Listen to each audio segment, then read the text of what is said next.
It is now day 25 of the shutdown at the Homeland Security Department, which is causing major disruptions at airports across the country.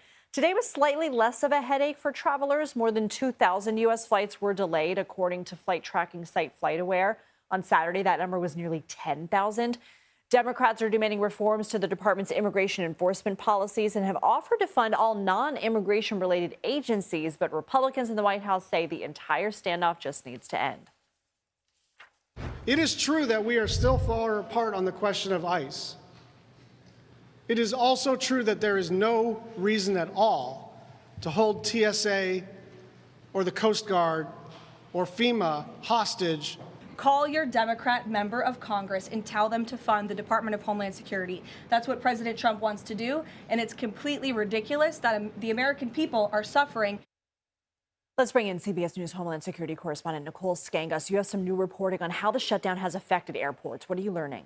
Yeah, Lindsay, unscheduled absences among TSA officers have more than doubled nationwide since the beginning of this shutdown, according to exclusive data obtained by CBS News from TSA officials, with absences climbing in major hubs like New York, Houston, and Atlanta. Now, these internal TSA statistics show the nationwide call-out rate.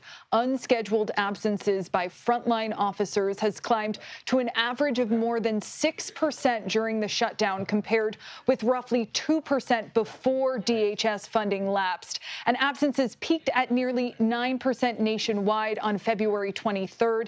At some airports, the staffing shortages have been even more severe. For instance, at Houston's Hobby Airport, 53% of officers called out on March 8th, leaving more than half of the scheduled workforce absent. And across the shutdown, several major airports have averaged double-digit absence rates.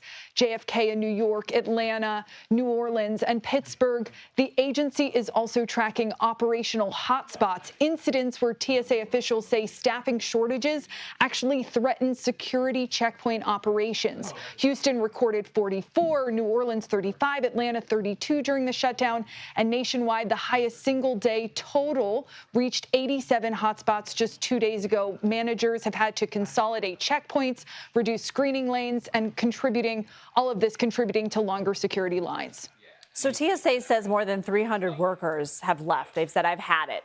So could we see more disruptions? Does this have any end soon? Yeah, Lindsay, internal data shows TSA has lost 305 employees just between February 14th and March 9th.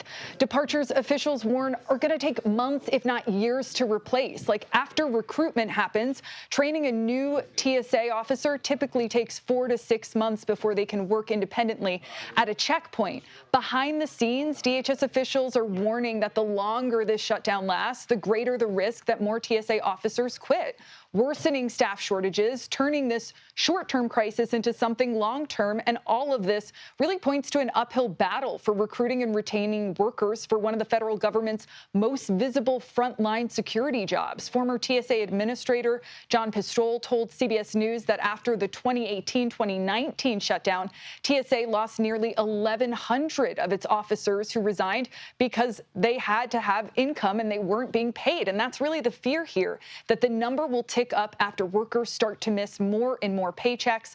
Roughly 50,000 TSA frontline workers will miss their first full paycheck on Friday. And as you pointed out, there is no deal in sight on Capitol Hill. Lindsay. Nicole Sganga, thank you.